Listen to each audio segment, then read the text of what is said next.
Britain is currently planning an exit strategy to eventually lift the enforced period of COVID-19 lockdown across the country.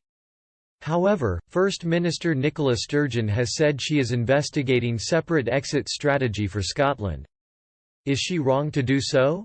The UK recently entered another period of lockdown after the central government announced it was vital to extend the measures for another 3 weeks. Britons have been ordered to stay in their homes, and are only permitted to leave for a few reasons. These include for one form of exercise per day, an essential medical need, food shopping, or for vital work. The lockdown measures were put in place at the end of March to protect the NHS and save lives.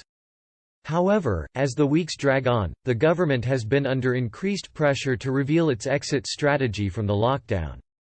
Such a strategy would reveal how the lockdown measures would be lifted across Britain, in an attempt to return life to normality. Ms. Sturgeon has said it would be logical and sensible she told reporters, "This virus doesn't respect borders or boundaries, that is obvious.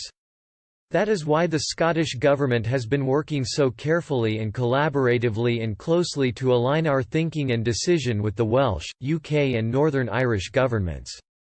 But if the evidence and the science tell us that because we are all at different stages of the infection curve we might need to do things slightly differently, it would be astounding for any First Minister to say that they would simply ignore that."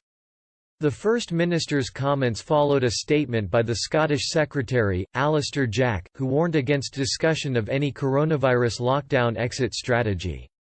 Mr. Jack had told BBC Radio Scotland, "I would suggest that this is not the time to muddy the message by talking about exit strategies or getting into arguments about sectors or geography or The government in Westminster has also been reluctant to provide any details with regards to an exit strategy from lockdown.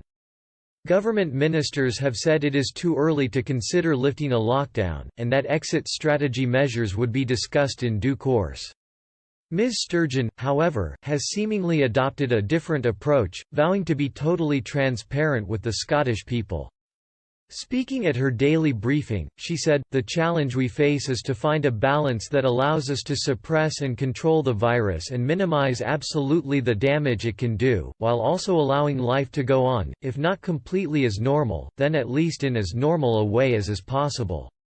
While we know that the current lockdown measures are essential, we also know that they bring serious consequences of their own and these may also be measured in lives lost and I want to stress again that the government will be as open as we can be. To be blunt, I will treat you, the public, as the grown-ups that you are and try to share the really difficult judgments and balances we will have to strike." Scotland banned mass gatherings and announced the closure of schools slightly earlier than the rest of the UK, however, lockdown measures came into effect at the same time. At the time, Scotland was slightly ahead in the infection curve compared to the rest of the UK. Ms. Sturgeon added, "Where the evidence, with judgment applied to it, drives us in a slightly different direction, as long as that's for a good sound reason and not for some silly political consideration that has no place in these discussions, then that is logical and sensible." Prominent figures such as former Tory leader Sir Ian Duncan Smith, and current key coronavirus advisor, Professor Neil Ferguson have called for the government to create a strong exit strategy. Sir Ian accused the government of treating the British people like children as a result of a